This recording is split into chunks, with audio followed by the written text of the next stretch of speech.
Hello, hello, everyone. I want to say hello and a special shout out to Mr. Jamie Prickett for taking this meeting. But before we begin, guys, let's just start at the premise of everything so we know what's going on. First of all, I have a special guest, as I said, Mr. Jamie Prickett. I'm so excited that he actually made the time, took out his time here. I'm going to introduce you to this gentleman if you don't know him. First things first. Again, welcome back to another powerful podcast with the entrepreneur, the unapologetic entrepreneur. In this space is where truth meets transformation and purpose, and not only that, but prosperity. And right now, you already know me. I'm your host, Mr. Leonardo Garcia, and here today I got the one and only Jamie Prickett. He is a father of 9. Okay.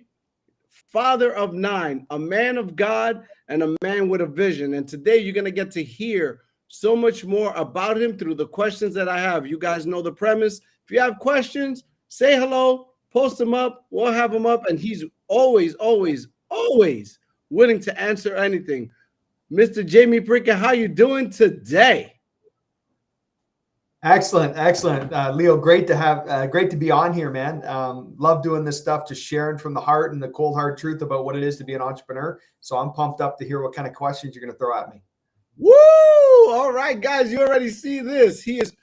Let me just give you a little more of an introduction on Mr. Jamie Prickett, because I just said he's a father of 9, and I think that was amazing. I didn't know that. That's one of those things that when I saw and heard you say that, I was like, 9? Oh, wow.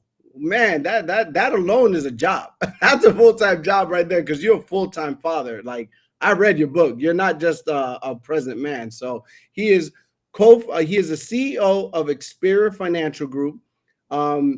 He had a journey with the Olympics. He's also a visionary and aspiring leader. Let's say this right. He is a father of 9, but a leader of thousands. Okay. So, and every voice is always heard. He is also an author of a great book, You Can't Fall Off the Floor. This is a raw, uplifting book that really just inspires and touches people to the core. And it's not only about insurance. It's about everything. It's just about growing in life. And today we're going to actually dive in and talk about not only the things in the book, but about Jamie's life. We have some viewers already just chiming in. So we got people are just saying hello. It's a pleasure to be here. We got Zakira, we got Carla. There's others. Guys, I don't see you unless you say hello. So make sure that you say hello. But I'm going to get right to my questions because I know that your time is valuable. And one of the first things I have here is about the book. You can't fall off the floor. And here's my question is going to pop up right here. It's a powerful metaphor. It's like the way you started with that title. I was like, fall off the floor. At first it didn't hit me. I was like, I'm not sure where we're going with this. Can you share a pivotal moment in your life when when this concept truly resonated with you and how it influenced your trajectory? Yeah, for sure. Actually, I was with my former company where I'd spent 10 years really struggling to figure out the industry that I'm a part of, which is the insurance space. And I remember hearing a speaker on stage one time where he was talking to his coach or mentor in the business. And he told him, he goes, "Hey, listen," the guy's name was Mike. He goes, "Listen, Mike, the good news is you're at the bottom. I mean, you can't go no lower than what you are right now because you're struggling financially. Things are bad and you can't fall off the floor." And I remember that hit me. I was like, damn, I don't think I can go any lower myself. I said, I think I'm on the floor and there's no way to look but up. And that's where it kind of hit me. Now, I never started having success all of a sudden. It wasn't like an aha moment. But as we were building our company, there was many times where you feel like you got knocked back down. But, you know, if you get knocked down 7, you get back up 7 and you're still on your feet, right? So that's kind of my mindset around you can't fall off the floor. It's the same with the John Maxwell book that hit home to me years ago when I read it for the first time, probably in my early 20s.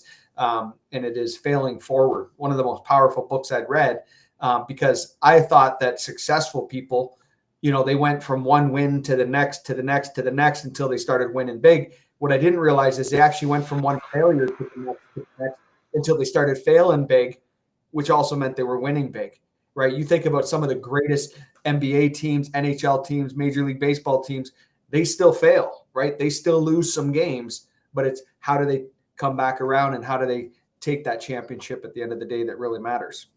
That's very true. So, what was a pivotal moment that resonates with you the most regarding your trajectory? Could you think of one thing that really made you say, "Okay, I need to put this on paper"?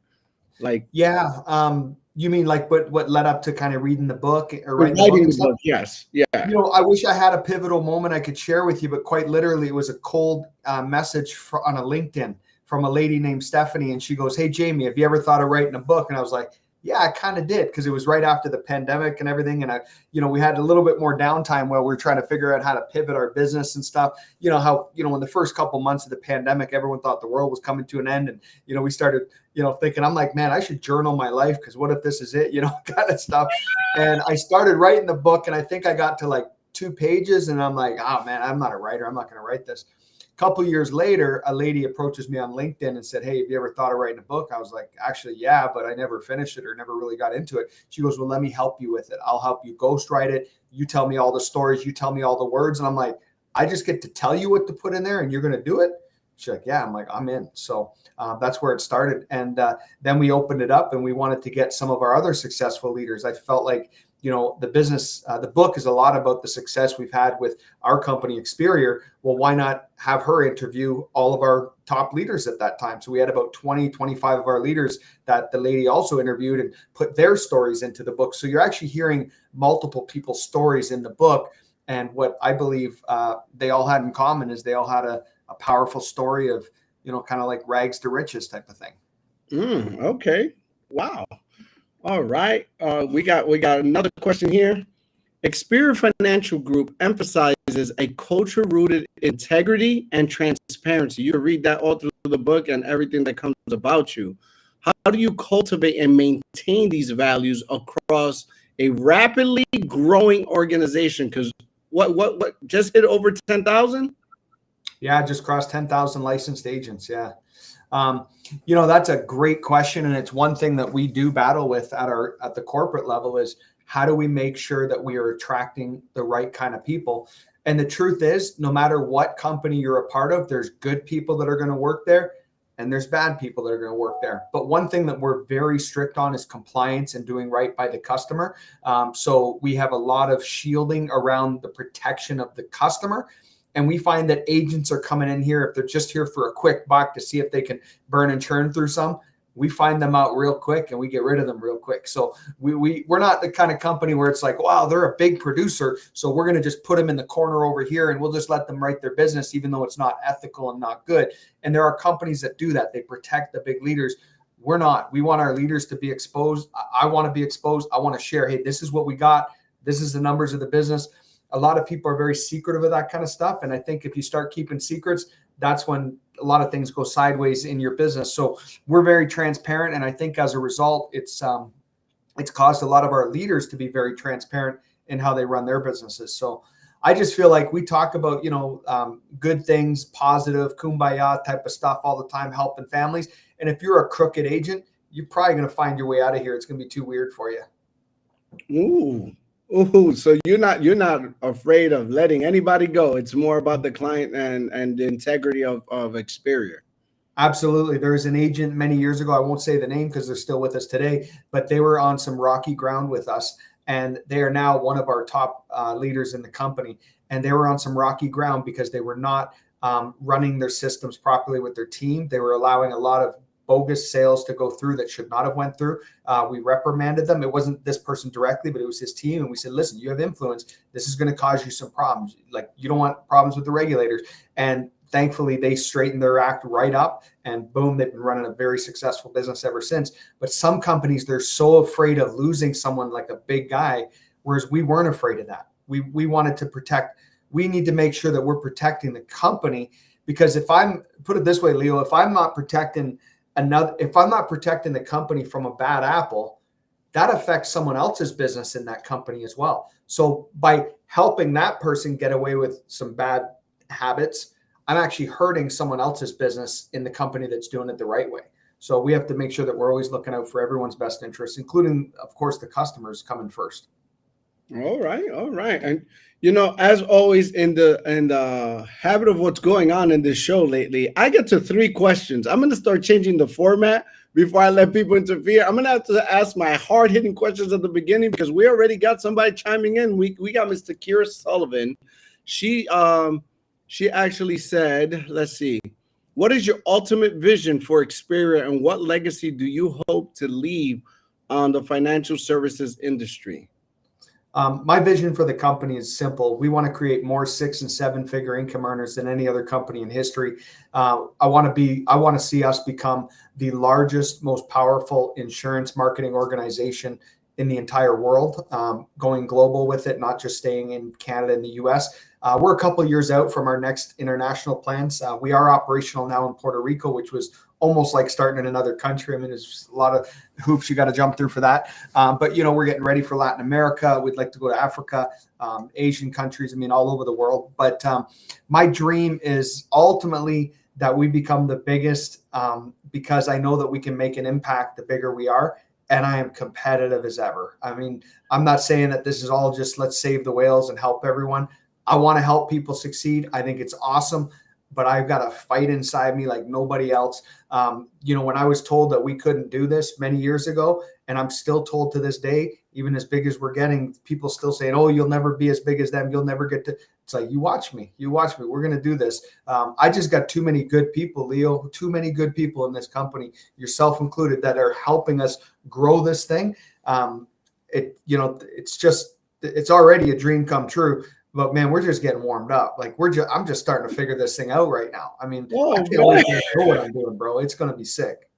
You say you don't even know what you're doing yet? Hey, listen, I'm not where I used to be, thank God, but I sure ain't where I want to be. I mean, we're just like, I'm so young and hungry. I'm 45 years young. I've got a lot of energy, and I plan on being one of those cats that works till he dies. I'm not a big believer in retirement. Obviously, I'll slow down one day. But I'll tell you what, I picture myself at 100 years old. That's one of my life goals, is to live to 100. That's why I'm starting to really take care of my health and starting to do better that way.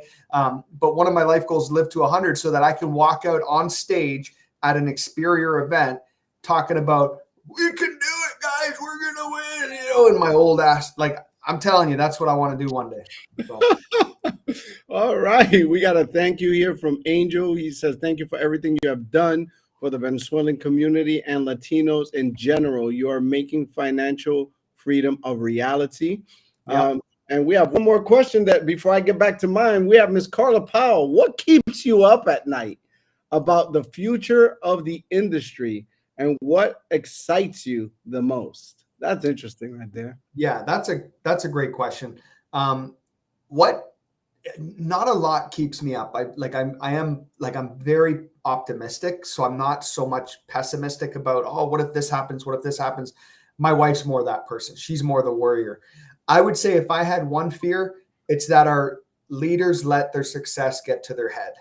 That's one fear that I honestly have, because I've seen it happen in other organizations where leaders start to believe their own introductions. And that is a scary place. I think that we always need to realize that if we stay grounded, if we stay humble and hungry, we will continue to attract people. But the minute we start acting, talking, walking like we're better than someone else, shame on us, man. We forgot where we came from. And that's one of my fears. I've seen it before. Thankfully, I mean, I could pick out a bunch of our top leaders and they're not like that. They're humble, down to earth, always there to help. But I've seen it in some leaders before, including in Experior, where as soon as they start making a bit of money, oh my gosh, they're going to let you know how great they are. And I think that's one of my fears, for the team to turn into a cesspool of a bunch of people thinking they're better than the other, and they all start fighting each other. And that's one of my fears, if I could say I had a fear. As far as what I'm most excited about, I mean, we just promoted $4 million earners in the last 6 months. That's pretty exciting. We're popping out 6-figure earners every 2 to 3 days right now. We're popping out executive director promotions every 2 to 3 days. I love seeing that. People that are achieving dreams that they never thought were possible. Every time I get a text message from someone or an email from someone saying, Jamie, I don't know how to say this, but you changed my life, and listen, Leo, I didn't change no one's life. We built a great platform. We surrounded ourselves with great people. That person went out and changed their life. But to know that you played a piece in it, some small role, at the end of the day, they had to do the work. But there's no greater feeling than that, than seeing that you played a role in helping someone else achieve their goals is just so cool. I can tell you the emotion I had when I bought my first supercar and I sold it 9 months later, because I was like, okay, cool, I got a nice car. It's just whatever. It was cool. It was a McLaren. It was sick. I know what it's like to be a beautiful woman now, because I had every dude looking at me, checking me out, like, whoa, man, look at that, right? So I know what that's about. But after like 9 months of driving this thing around, plus it's in the winter, you can't even drive it in Canada here. So I ended up selling it. But my point is, when Mauro Arturi bought his dream car, brand new Maserati Quattroporte, he loves that car. When he bought his first dream car, when Frank DeLeo bought his wife her first dream SUV, that meant more to me than buying my own toys. Like seeing other people do that, right, is just cool. And then the fact that we get to give back. Interesting story I'll share with you. If you, as you know, at the convention, we did a recognition piece where we gave 125,000 USD to the Ronald McDonald charity. And the reason that's so powerful, I want to share this with you. And it's not to, because in the Bible, it says don't tell the left hand what the right hand's doing. So I'm not doing it for the purpose of, hey, look at us. But I want to share a cool story with you. Back in my former company, right before we left, my son got deathly ill. Our now 24, he just turned 24 yesterday, actually.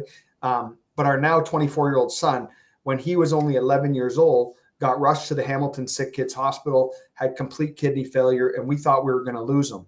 Well, at the time, I was with my former company, and I had no money.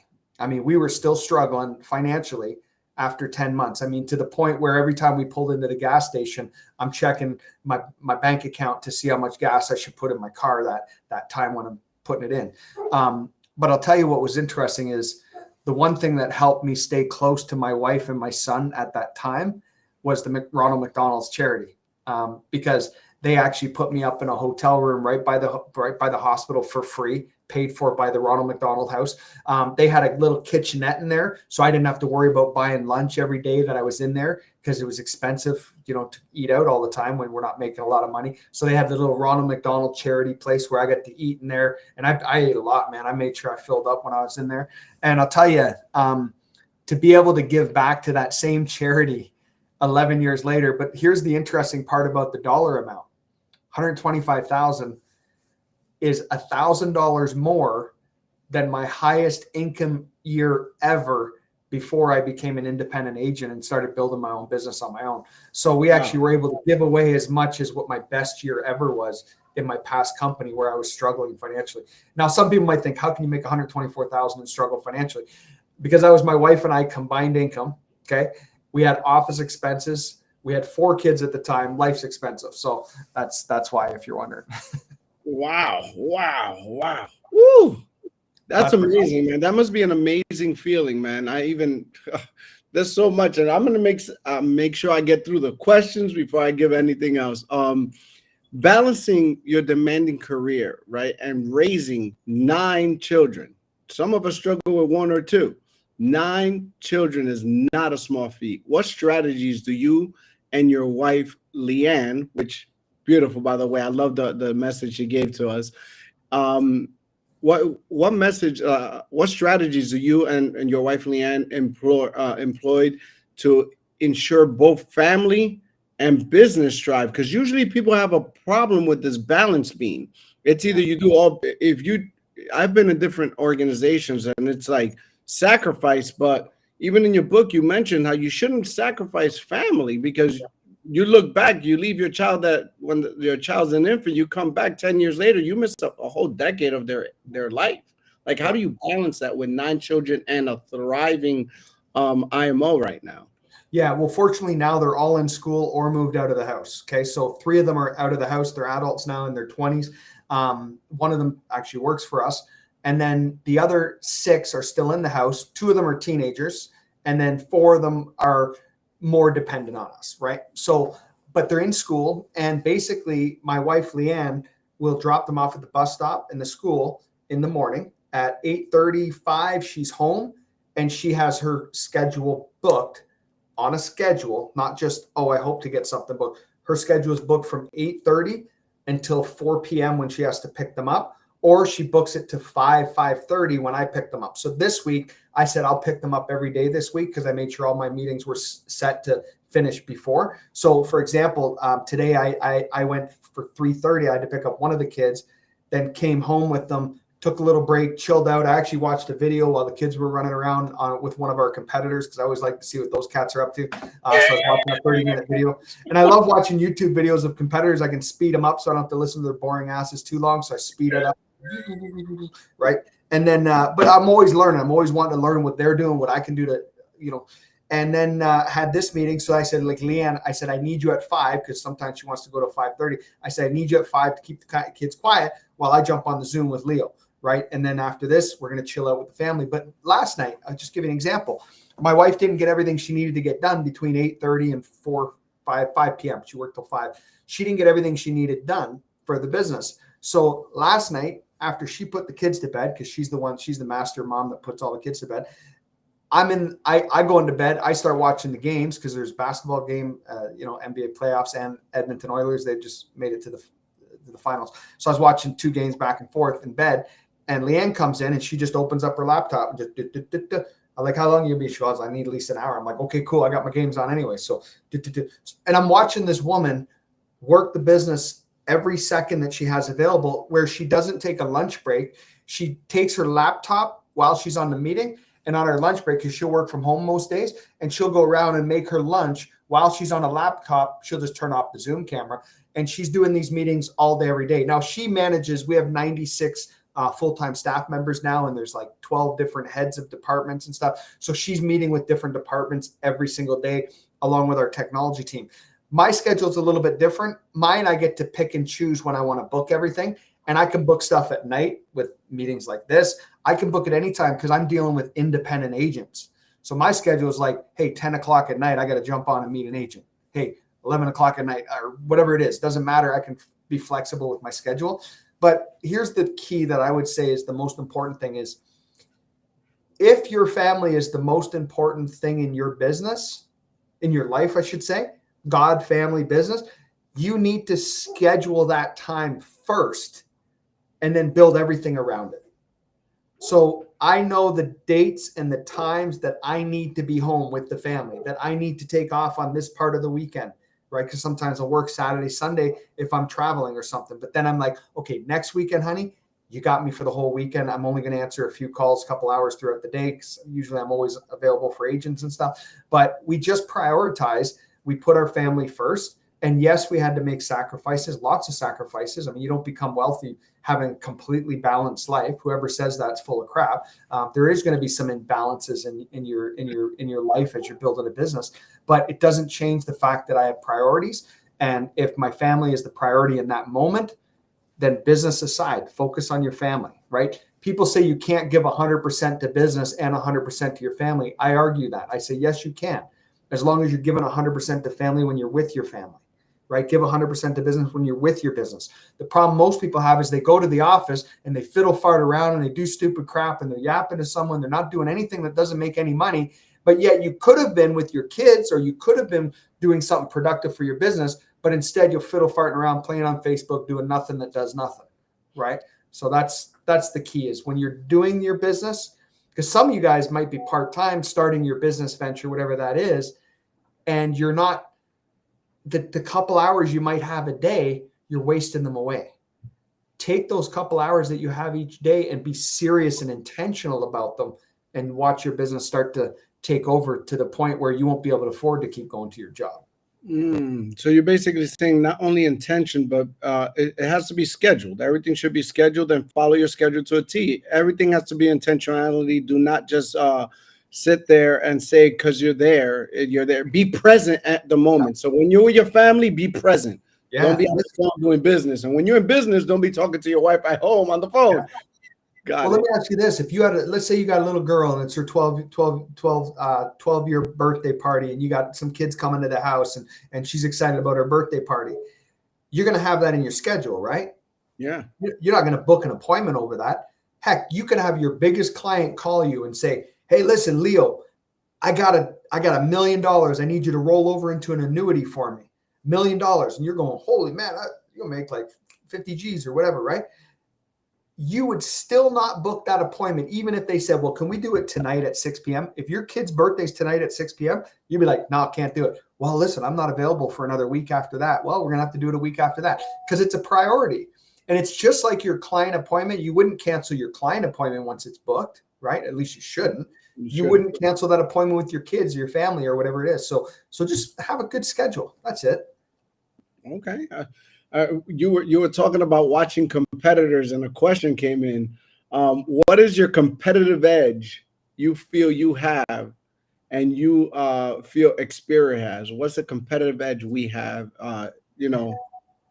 regarding that? You said this is rated R, right? Yeah, I said, listen, I want Jamie Prickett to be Jamie Prickett. All right. He's looking up. Oh God, here it comes. Listen, I'll be nice about it. Because I'm not full of shit. I mean, that's it.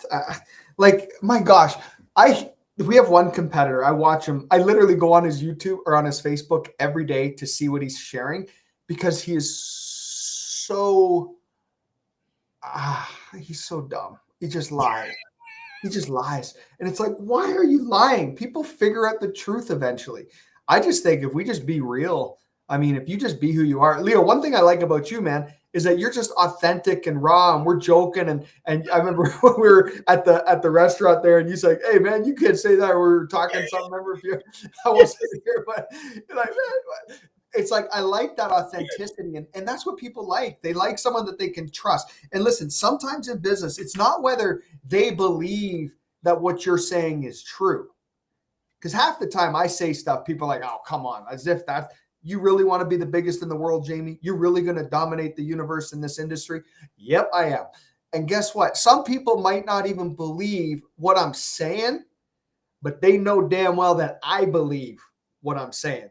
And that has just as much impact in many cases, as long as you're not delusional. I mean, you got to also be taking the action. You're not just sitting around, praying for it to happen. You got to take action and, actually make it happen.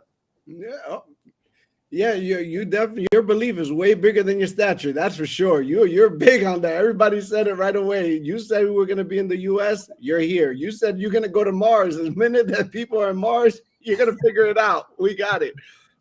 We got Mark Tarolia here. What's going on, Coach? I enjoyed your book and your story so much that I chose it as our team read, right? Team read of the month in April. What skills did you already have that prepared you to become a CEO and launch your own insurance IMO? And which key abilities did you need to develop? Wow, great question, Mark. I think some of the things that I had that were probably, I guess, I think one of my gifts is my ability to communicate and build trust with people. I think that's been one of my strong suits. Sorry, I got someone continuing to message me. I don't know how to get it to stop popping up on me. Someone saying someone just crossed 1 million apparently, but I got to. Oh, there we go. I think so, More good news. You guys messaged me like 500 times. Anyway, I'll get to that after, but that's cool. Holy crap. Look at this is one of those things like thank you for everything you do. It's like not anyway. Mark, great question. Holy dude. So let me figure out. I got to figure out how to get WhatsApp off. Guys, this is live and in living color. Hey, this is live. This is what's about. This is life. There we go. I uninstalled WhatsApp, so it's because I don't have it on my thing, but because I was nice enough to turn my phone off, but apparently my computer still pops WhatsApp all over, so it's gone now. Mark, I believe I had the ability to connect well with people, to build trust with people. I also had a big vision, so I had to sell some of the product providers in Canada on this vision, and we only had a couple when we had one carrier when we started. It developed into 3 by the end of 6 months because we started doing the numbers. At the end of a year, we had 4 product providers. Now we've got most of them in Canada. In the US, it was a little bit easier for us because I say easier simply because we had a track record. We were already doing some pretty big numbers in Canada. So it was a good track record that we could show to some of the carriers. But the skills that I had to develop, oh my gosh, I had to learn how to shut my mouth. As much as I like to talk, I had to be very careful on things that I would say politically.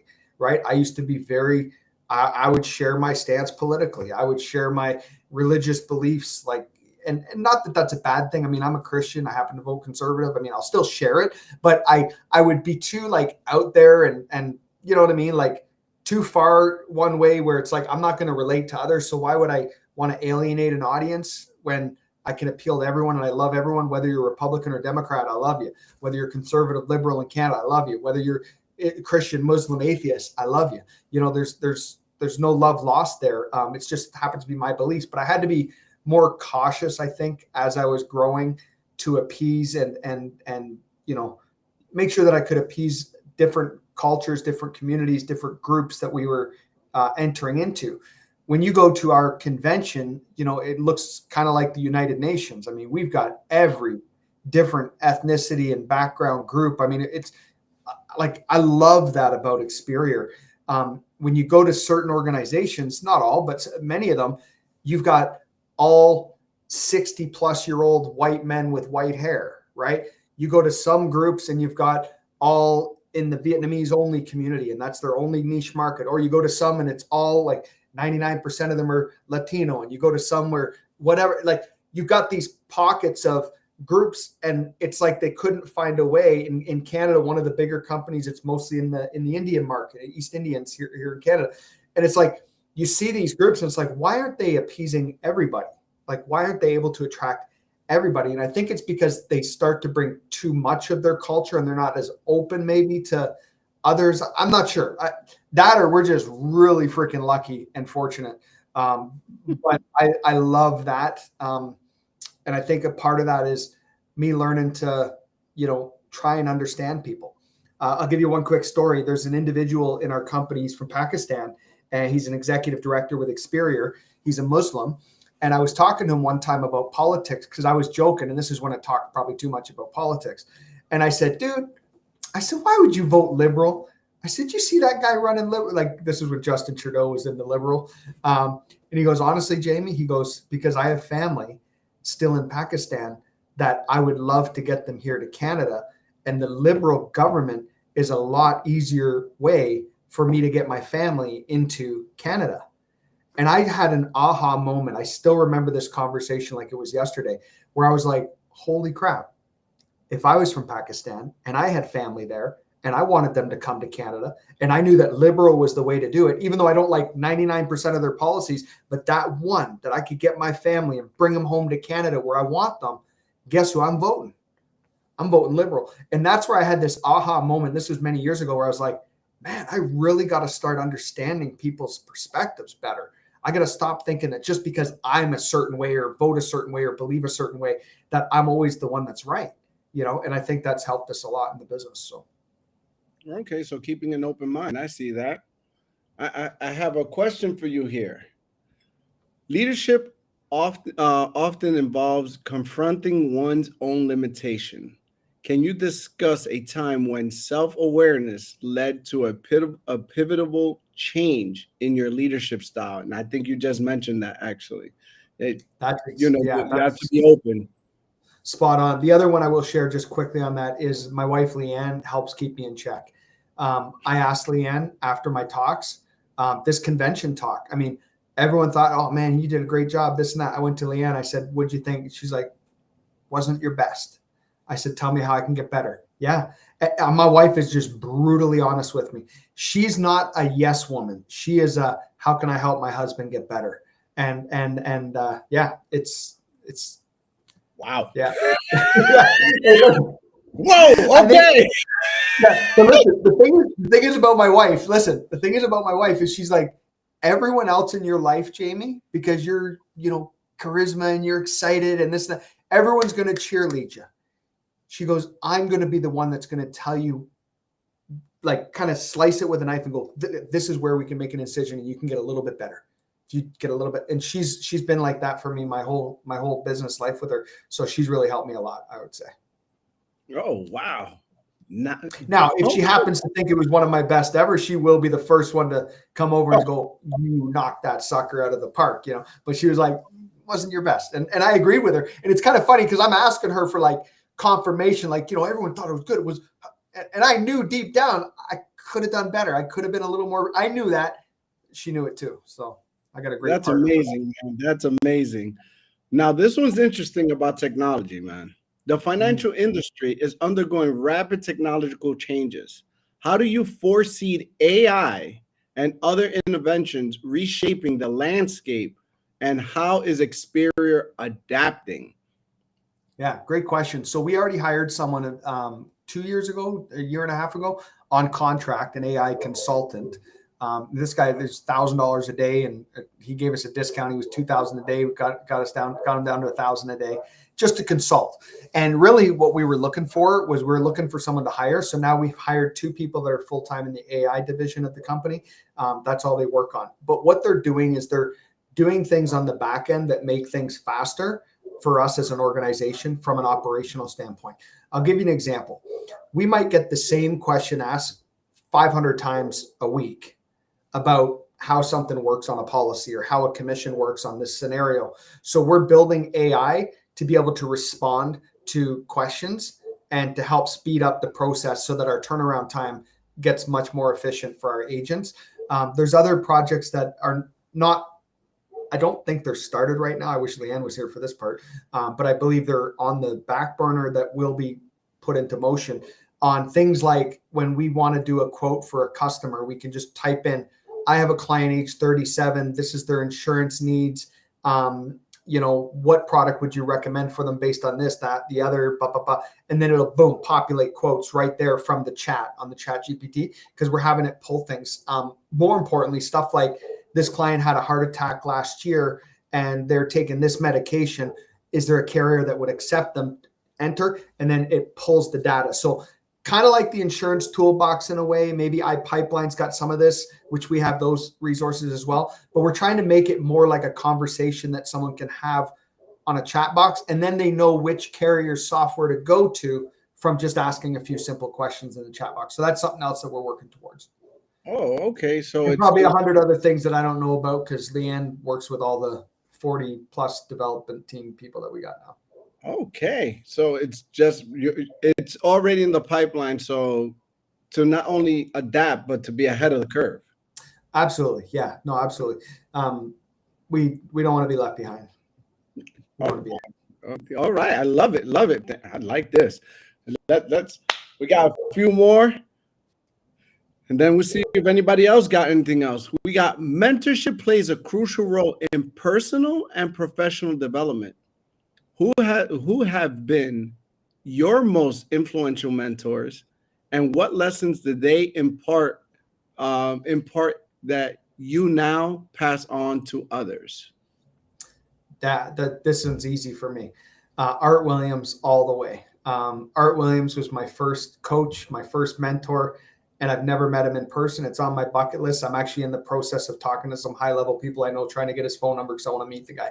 He's the guy that started A.L. Williams, which then became Primerica, which then turned into what Primerica is today. But I have a lot of respect for Art Williams. I love his coaching style. I love that he spoke from the heart, not always from the head.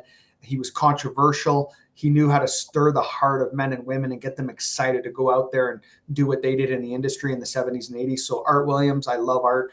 And then another individual is Patrick Bet-David, direct competitor of ours, works at PHP Agency. I have the utmost respect for him from an entrepreneur's perspective.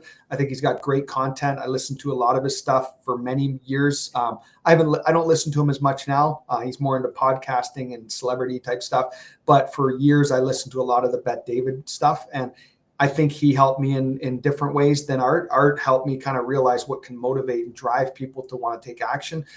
Bet-David, I feel like I learned more from a business sense. I was actually at 2 of his Vault conferences as well, and that was very intriguing. We took a lot of great notes there. The one I got to bring my dad to, and it was really special just to be able to learn kind of the nitty gritty of how do we run a corporation. And now one of my mentors, and he might not even know this, maybe I should tell him, is Jerry Vall. Jerry Vall that we recently hired. He's been in the industry 40 years. He knows so much about this industry, and I'm learning a lot from him on how to be a better CEO in the role that I'm in. And yeah, so those are probably 3 people that are, one that's currently having influence, one that recently had influence, and one that years ago had influence. Wow. That was unexpected. I see how you really look to see what is the best in people, and that's what it's about. It's all about people. Competition is one thing, but you can shake hands afterwards. I like that. Yeah, I like for sure. Experior's mission includes empowering agents to build better lives. How do you measure success in this endeavor beyond traditional business metrics? Well, I could go down the road like one of my competitors says, the 5 F's: faith, family, finance, but I'm not going to give you that fairy tale.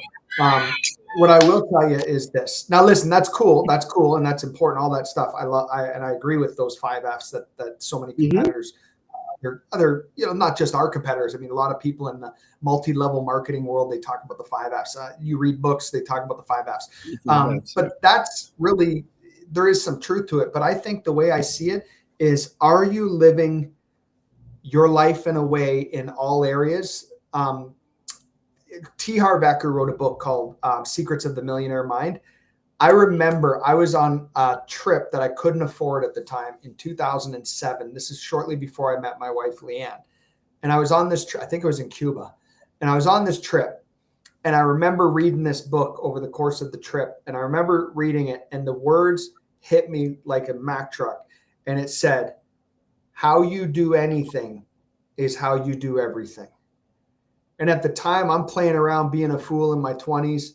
I'm drinking and partying. I don't drink anymore, but I'm doing all the wrong things in my life. And I thought, who the hell am I? I'm trying to build a business, and I'm living my life like I'm, some fool, And anyway, so how you do anything is how you do everything. So what I would love to see in Experior is that people that build a business here, because of who they became in the process, because I believe in order to make big money, you got to become big yourself as an individual. You got to grow and become a better version of yourself.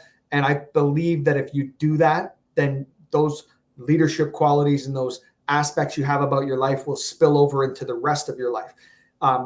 Quick story. On Monday, I've only seen my grandma twice in the last 7 years. My grandmother, twice in the last 7 years. We don't have a close relationship. She led kind of an interesting life and really did some damage to the kids and the family, including my mom and whatever. But my mom years later forgave her.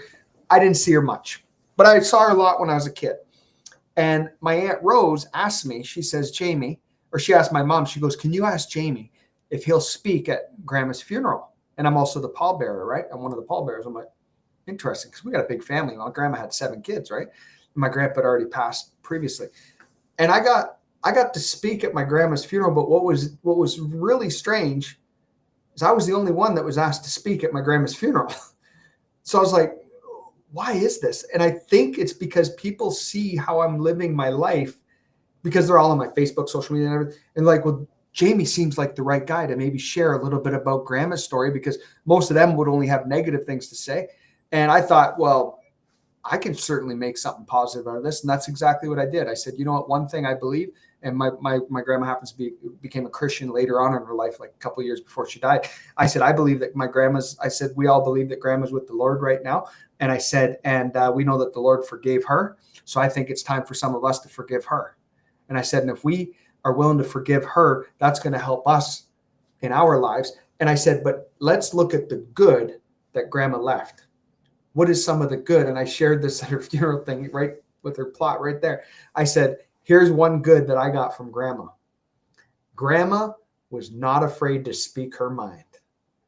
If she didn't like someone, if she didn't like something, if she liked something or loved something, she would damn sure tell you.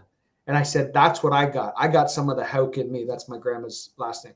I said, I got some of the Hauk in me because I'm not afraid to tell people like it is. And I said, I think I got that from Grandma. Think about what you got from Grandma, right? So it's kind of interesting.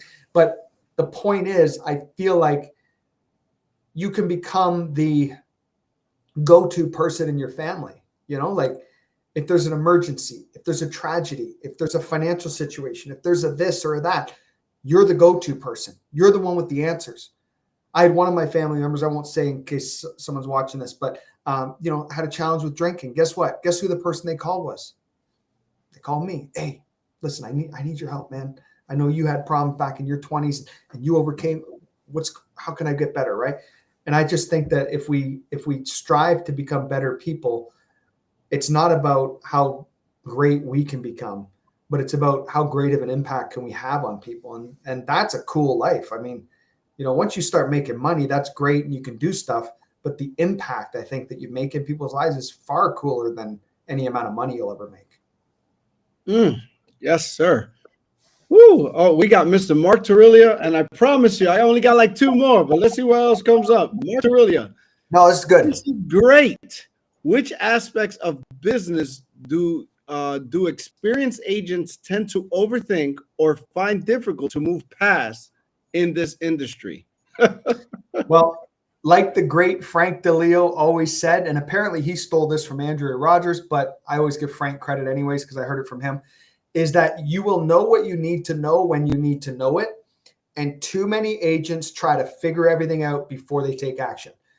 When I started wrestling in grade 7, I didn't know how to pin someone. I didn't know how to throw someone. I didn't know how to grapple. I didn't know how to do none of that stuff. But I went in there and I started messing around and then eventually became a pretty elite wrestler.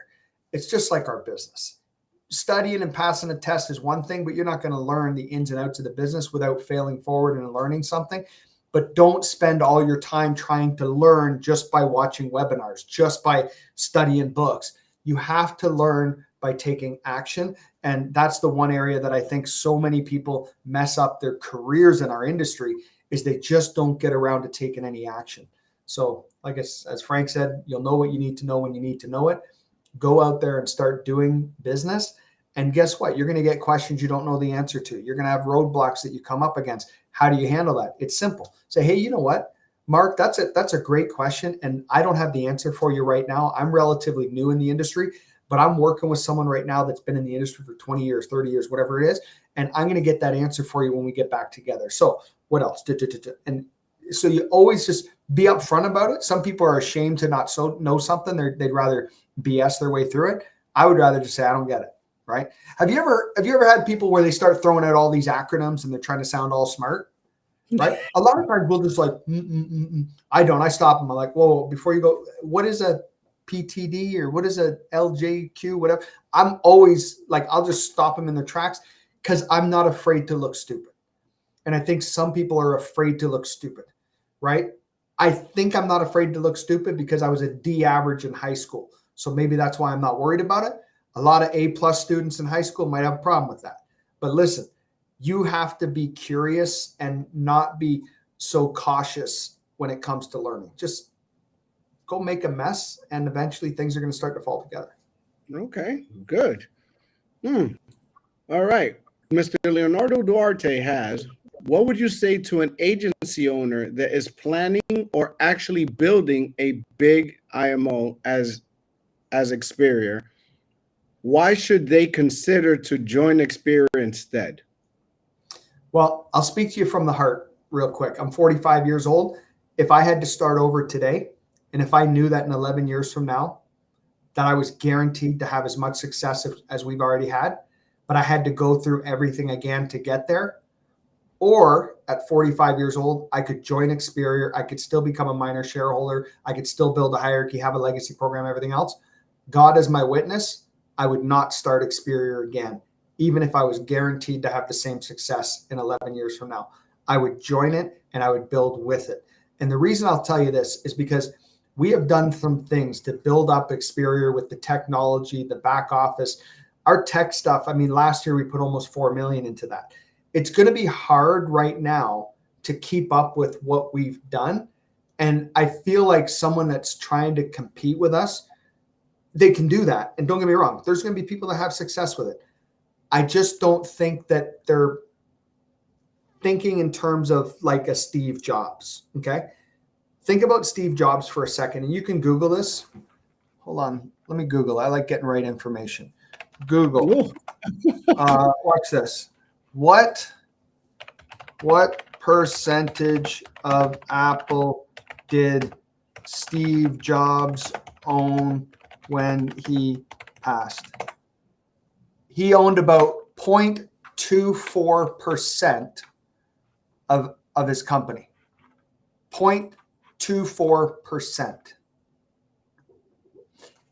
And became one of the wealthiest men in the world. How about this for a second? I'm going to give you the Steve Jobs line when he tried to recruit and actually successfully recruited John Scully, later fired him, but he successfully recruited John Scully from PepsiCo. He said, John, when are you going to stop selling Kool-Aid? No, sorry. When are you going to stop selling sugar water and come change the world with me? So I say the word Kool-Aid as a kind of a play on words with people. So my question to you is, when are you going to stop drinking the Kool-Aid and come join Experior and let's go change the freaking world together? I believe that if someone wanted to build a company like Experior, they could do that. It's going to take some time. It's going to take your entire life, and you'll have to make sacrifices that I wouldn't be willing to make again, looking back at what we had to do and everything else. But that said, I'm not saying it's impossible. What I am saying is, no matter how big you get, I don't know how you're going to compete with our comp model because we are flat out too generous. Hey, we have profit margin. We have profit margin. Don't get me wrong. Shareholders are going to be happy one day. But there's more to this thing. And I would say if someone wanted to do it, take a serious, hard look at your life and what you want in your life. And are you willing to put off everything for 5, 6, 7 years? If that's the case, great. But if you want to get this thing going like in the next 12, 24, 36 months where you can start having some freedom and enjoying the fruits of your labor, then do that. Jerry Vall said it best. He goes, Jamie, some of these agency owners that he's talking to right now, he's actually connecting with some people. Jerry Vall says some of these guys don't realize that they're going to be in the hole for 5 straight years and they're going to be miserable for 5 straight years just to try and get into where they might be level playing ground with Experior right now. He goes, they could spend those 5 years building with us and become massive, passive wealth creators. But I would encourage you to have a call with Jerry Vall before you decide to start your own versus joining us. Good answer. Basically, why reinvent the wheel when it's already there?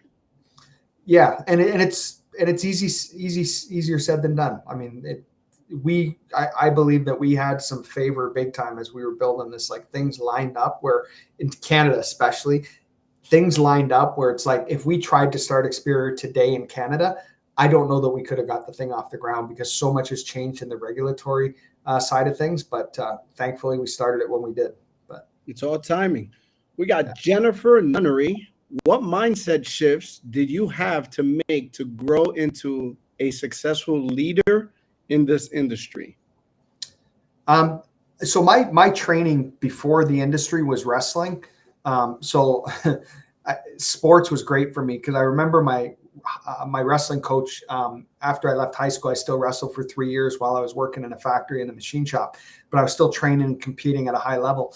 And I remember Doug Cox, a 2-time Olympian here in Canada, Doug Cox would say that you need to eat, sleep, and crap wrestling, right?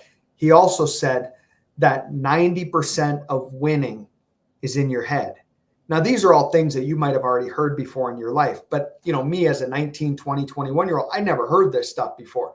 I'm like, 90% of winning's in my head. What does he mean by that? And he'd really get us to think about that. I remember sometimes after practice, we'd be sweated and just dead, like everything. We gave it all we could to the point where we're almost throwing up. We're like, oh my God, we're dying. And we're laying on the mat. And Doug would say, guys, I want you guys to lay down. And I want you to close your eyes for a minute.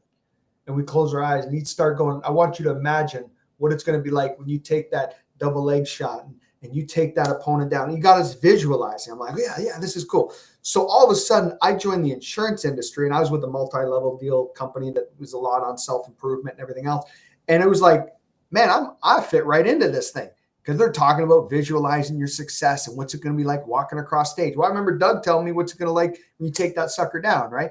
Or they talk about 90% of winnings in your head. It's all a mindset you got to overcome. And I'm like, yeah, I knew all that. So it's like, I feel like I was being bred for this. And a lot of people, not just wrestling, a lot of sports, a lot of people that were athletes or in the military, they find success in business, I think, because they're trained this way. So I didn't have to make a lot of mindset shifts because I was kind of being groomed in my wrestling days. But what helped me go from, one level to another, and I still got many more levels ahead of me, was reading books. And if you're not a big book reader, I'm more of an Audible guy now, so I listen to books more. First book I ever read was How to Win Friends and Influence People. Matter of fact, first book I've ever read in my life, cover to cover, other than like Dr. Seuss books. In school they had you read like Macbeth or Hamlet or all that crap. I never read none of it. First book I ever read that was a real book was How to Win Friends and Influence People. It was my first year at my former company. I was 21 years old. And I read that book and I was tearing up in the book because I started realizing why I didn't have that many friends in high school. I'm 21 years old. Wow. And I'm like, I'm realizing why I didn't have that many friends in high school. I have a couple buddies that are still my best friends to this day. But my brother was friends with everyone. And he's 4 years younger than me. I'm like, how is it that my brother, everyone loves him? He's a good wrestler. He's kind of a jock guy in school. I was a good wrestler, kind of a jock guy in school. And what I realized is that my brother had a gift that I didn't have at that time. My brother had the gift of asking you questions without even knowing. He was just good at asking people questions to learn about them. He put an interest in other people, whereas I was very self-minded and I was about, hey, let me tell you about me and my wrestling and my accolades and how great I am and everything else. And that's when I realized that's why. And I was in tears when I learned this about myself. So I was like, no wonder when I sit down with clients, they're not, I'm not feeling like a bond with them because I'm in there telling them about my company and how great the company is and how we're going to help you and I can show you everything. And it wasn't until I realized that I got to start finding out about them. I'm like, hey, so how long have you guys lived in the area? Right on. How long you guys been married? Oh, how old are your kids? Oh, right on. Did they do any sports? Cool. Hey, I see you got a fish, one of those fish up there that talks on your. Are you a fisherman? Yeah, no way. What kind of lure are you? Dude, when I figured that out, that people were more interested in talking about themselves than they were talking about me, my world changed. Right. So that was a book for me as a beginner that helped out. Wow. I'm sure. I hope you guys are really taking notes. He is dropping titles and you're hearing it from another voice. He's dropping some titles. We got 2 more for you, Jamie. This one's a fun one, so I'm putting it up here. Jamie, you seem a fun guy. Here's a fun question. With all the music that was played at the convention this year, if you had to pick one song to be Experior's official anthem, what would it be and why? This is scary. All right. I got a couple, but one, Ludacris, Move, Bitch. That's one. No. I'm just playing. Honestly, I've thought about this. There's one Eminem, Fall. Now, it's not a very clean song, but he's talking about all the people that thought that he'd fall, and I love that song. But it couldn't be our theme song. It's a little too... That was a good question. It was a fun question. Both answers. Yeah. I mean, You got me thinking of Tupac, Hit 'Em Up. I mean, like,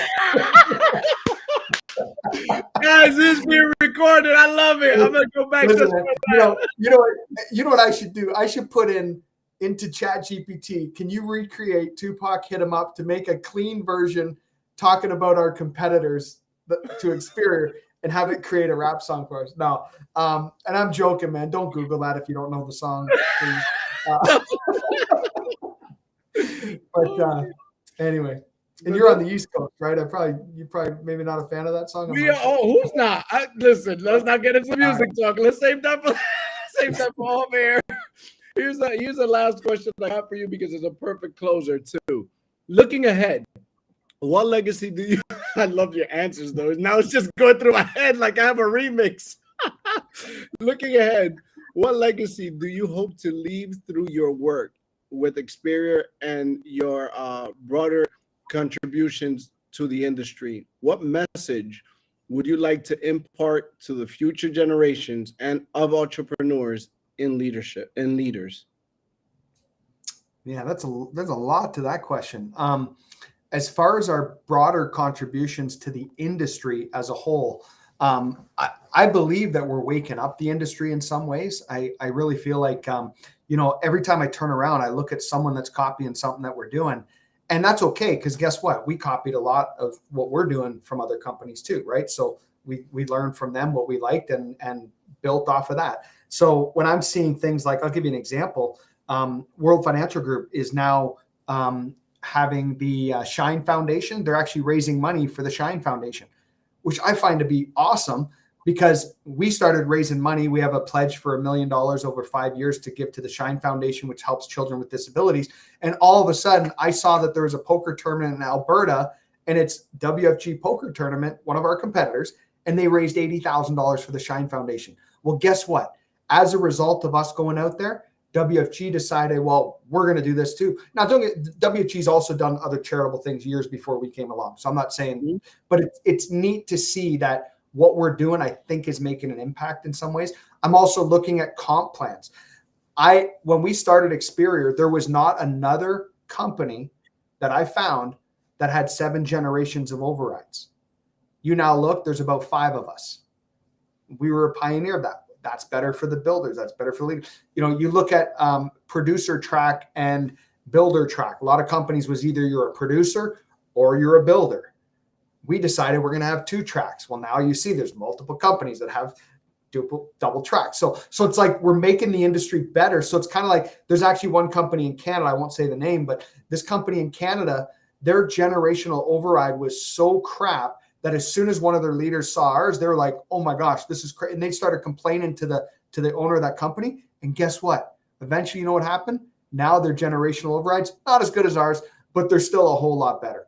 And to that, I say, you're welcome, because we forced them to get better because we were out there doing good anyways. So I believe we're going to make the industry better, whether you work with us or not. I just think that we're going to be the pioneers of all the positive changes going forward. And if someone else does a positive change that we catch on to later, we'll steal their idea too, right? I mean, we're here to learn and grow, and we can learn from others and what they do. The impact outside of Experior is the charitable stuff. And that's a big one where my wife's got a big heart for the charities. And that's why we're doing the Ronald McDonald House and the Shine Foundation in Canada. We actually built a wing for the McMaster Children's Hospital, which is where my son was almost died in the ICU there. Well, he was in ICU for 6 days. We helped them build a wing. Now, at the time, we didn't have a lot of money. We contributed $42,000 to it. But because of the interest that it generated with one of the big home builders that befriended my wife here in Guelph, they ended up helping us raise an additional $600,000 to put a wing on for the kidney dialysis area for the children, because it's often ignored, because obviously cancer is far more common illness for a child than kidney failure, right? Kidney failure, you typically think of older people, right? So it was really cool, to see that kind of impact. I just talked to a leader from another competitor company of ours. I hope he's coming over here, but he's not. He's on the fence right now. And he told me that one of his dreams is that he wants to make $1 billion charitable impact in his lifetime. And I was like, that is really cool. And that got me personally thinking, what kind of impact do I want to make? And I will say right now, the answer is I don't know. what the number is, what it looks like. I just know that as we've been going throughout, we've been wanting to give back. We believe that that's important, but I don't know the dollar amount. I don't know which organizations it'll be, but you'd be damn sure that the better we do, the better we all do, the better the communities are going to do. And we're excited to see what kind of an impact we can make. Oh, wow. Well, Jamie, this is the end of the show where you, shameless plug, able to just tell people where to find you, what you want to say. Open mic for you, no questions. I'm not even looking at Facebook, but yeah, a conversation can continue on Facebook, and you never know. Jamie's one of those people. You already heard it. He comes home, and sometimes he has nothing to do. He's gonna look on the Facebook and say, "You know what? I'll answer that." So you could keep the patience on the Facebook. Yeah, your turn. Yeah, you can connect with me on Facebook. Just type in my name. You probably find me there. Facebook, LinkedIn, Instagram. I'm not sure how to use Instagram that well, but our team helps me, and I'm trying to learn it more. And a plug for the company. And I'm absolutely shameless about this because we're in the business of changing lives. So why would you have any shame in that game? And I'll say that it's Experior Financial Group. Get more information. Speak to Leonardo. He can definitely hook you up and get you in contact if you need to meet with me. If you're a higher level agency owner already, maybe you're that guy or gal that's trying to build your own IMO and do your own deal. Make sure you reach out to Leonardo, and he'll connect you with me, and we can have a conversation and make it happen. We're excited. We're gonna change the world with or without you, but I'd rather do it with you because y'all seem like nice people. You haven't said a whole lot, but appreciate you guys. Like, share, and subscribe, guys. Right there's the QR code. Man, Jamie, I want to thank you from the bottom of my heart. Busy man. I mean, you're always running around. This great conversation. Hopefully I can get you on again. I don't know. I'll bug you until you say yes. But you're very captivating, and you're light-spirited, man. One of the things I appreciate about you the most is that you're one of those CEOs that's still in the trenches. That is hard to find. But where you go in the industry, you find a lot of people that could tell you what to do and how to do it, where you can actually still go and show people how to do it. And you got a lot of years left before you take the tires off that car. So I appreciate that about you. And ladies and gentlemen, don't forget to read the book, Can't Fall from the Floor. That book is amazing. Great. I mean, there's so many stories in there. Is there going to be a part 2 to that? Yeah, Leo, I'll just say there will be a part 2. We only had 1,800 agents when I wrote that 3 years ago, by the way. 3 years later, we have 10,000 agents. So yeah, a lot has changed. I mean, incomes are like double, triple what they were at the time in that book, and some of the great leaders. But if you're interested, you can get it on Audible or just go to Amazon. You can buy it. It's also available 100% in Spanish, and it's also available on Audible in Spanish as well. I read it in English, and I got someone else to read it for me in Spanish. So, but also if you want it in English, we also have it on YouTube for free. So if you're cheap, go to YouTube. It's free. Look at that. He's even letting you know it's not about the money, ladies and gentlemen. It's about the knowledge.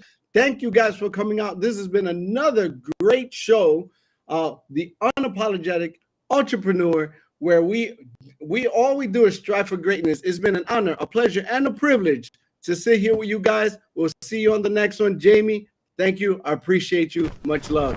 Guys, be blessed.